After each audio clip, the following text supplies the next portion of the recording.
विकास के पथ पर आगे बढ़ती, हम सब के सपनों को सुरक्षित लेकर हमें अपने मंजिल तक पहुंचाने का आश्वासन देती हुई ये बसें माननीय मुख्यमंत्री महोदय की शुभकामनाएं और आशीर्वाद इन 42 इलेक्ट्रिक बसों के माध्यम से के साथ आगे बढ़ रहा है। विगत 5 वर्ष के अंदर नगरीय क्षेत्र में 17 लाख गरीबों को प्रधानमंत्री आवास योजना की सुविधा से आच्छादित किया गया। तो स्वच्छ भारत मिशन के अंतर्गत भी हम लोगों ने व्यक्तिगत शौचालय 9 लाख के आसपास इस प्रकार की सुविधाओं से आच्छादित किए गए। सामुदायिक शौचालयों का भी निर्माण हुआ है। आज हम लोग जब देखते हैं, कोई भी जब लखनऊ में आता है, कानपुर में जाता है या उत्तर प्रदेश के किसी भी अन्य शहर में, सबसे पौराणिक जो सिटी है हमारी वाराणसी जाता है तो एक बात जरूर बोलता है कि सिटी बहुत सुंदर है, साफ सुथरी है। सुंदरता का मानक स्वच्छता से होता है और स्वच्छता है तो लोग उसके बारे में चर्चा भी करते हैं और उस चर्चा का हिस्सा आज उत्तर प्रदेश बना है।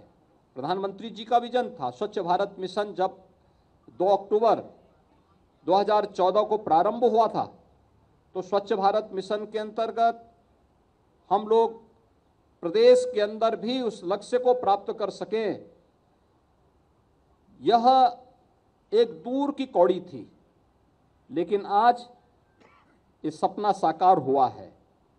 प्रदेश के नगर निकाय भी स्वच्छ दिखाई दे रहे हैं। इस स्वच्छता का और शुद्ध पेयजल की आपूर्ति का और बुनियादी सुविधाओं की बेहतरीन उपलब्धता के लिए जो प्रयास हुए हैं, इसने तमाम जो वेक्टर बॉर्न डिजीज थे उनको भी नियंत्रण करने में सफलता प्राप्त की है। प्रदेश के अंदर पर्यटन की सुविधाओं को आगे बढ़ाने में हमें मदद मिली है और इसीलिए मैं देख रहा था, मैं पिछले दिनों मुझे गोरखपुर में भी इलेक्ट्रिक बसेस को शुभारंभ करने का अवसर प्राप्त हुआ था। मैं जब अगले विजिट में गया तो मैंने पूछा वहां पे पब्लिक से, मैंने पूछा, मैंने कहा इलेक्ट्रिक बसेस चल रही कैसे लग रहा है?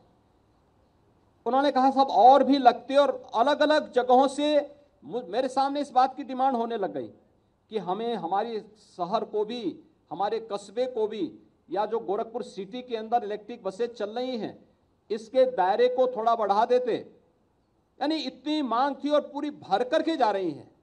मैंने नगर निकाय के साथ वहां बैठक की, मैंने उनसे पूछा, मैंने कहा भी ये जो इलेक्ट्रिक बसेस चल रही हैं क्या इनसे आपका खर्चा निकल पा रहा है? उन्होंने कहा हाँ, बहुत बेहतरीन तरीके से आगे बढ़ रही हैं और लोगों की बड़ी डिमांड है। जिस भी रूट पर मैं गया इलेक्ट्रिक बसेस की, वहाँ की सुविधा की सबने सराहना की है। जब कॉमन मैन, जिसको राजनीति से कोई लेना देना नहीं, आपके कार्यों की सराहना करे तो ये मान करके चलिए कि आप सही दिशा में आगे बढ़ रहे हैं। और उस दिशा में इलेक्ट्रिक बसेस की ये सेवा आज यहाँ पर हम लोग 2 प्रदेश के सबसे बड़े जो नगर निकाय हैं, लखनऊ और कानपुर के लिए प्रारंभ करने जा रहे हैं।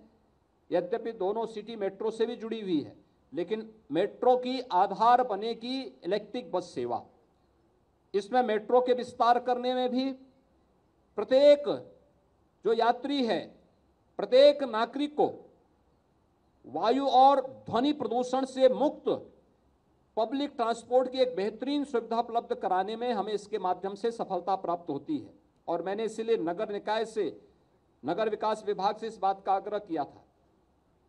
मुझे याद है अभी 10 दिन पहले मेरे पास दक्षिण भारत से एक सज्जन आए थे मिलने के लिए। वे मेरे पास आए तो बातचीत चल रही थी। उन्होंने कहा कि यहाँ पे नैमिषारण्य कहाँ पड़ता है? मैंने कहा नैमिषारण्य से आपका क्या मतलब है? क्योंकि जब वो अतिथि यहाँ आए थे तो मैंने उनको यहाँ पे नैमिषारण्य अतिथि गृह में ठहराया था। तो मैंने कहा हो सकता है नैमिषारण्य अतिथि गृह में ठहराए हैं इसलिए बोल रहे होंगे। तो उन्होंने मुझसे पूछा, उन्होंने कहा ये नैमिषारण्य कहाँ है? मैंने कहा यहाँ से 70 किलोमीटर की दूरी पर। तो मैंने कहा आपका पूछने का उद्देश्य क्या है? उन्होंने कहा कि हमारी जो फ्लाइट आई है वहाँ से उसमें से आधे से अधिक जो पैसेंजर थे वे नैमिषारण्य जाने वाले थे। तो आखिर नैमिषारण्य का महात्म क्या है? मैंने कहा नैमिषारण्य भारत की वैदिक और पौराणिक ज्ञान की आधार भूमि है। ये जितना भी लिपिबद्ध हुआ है, श्रवण परंपरा से उसको लिपिबद्ध करने का जो श्रेय जाता है वो नैमिषारण्य को जाता है। यानी हम लोग यहीं पे हैं। मैं लखनऊ के बहुत सारे लोगों से पूछा उसके बाद कि वे नैमिषारण्य के बारे में जानते हैं? उन्होंने कहा नहीं। मैंने कहा कभी गए? कहा नहीं। मैंने कहा देखो, दक्षिण भारत से लोग आते हैं, बड़ी श्रद्धा भाव के साथ नैमिषारण्य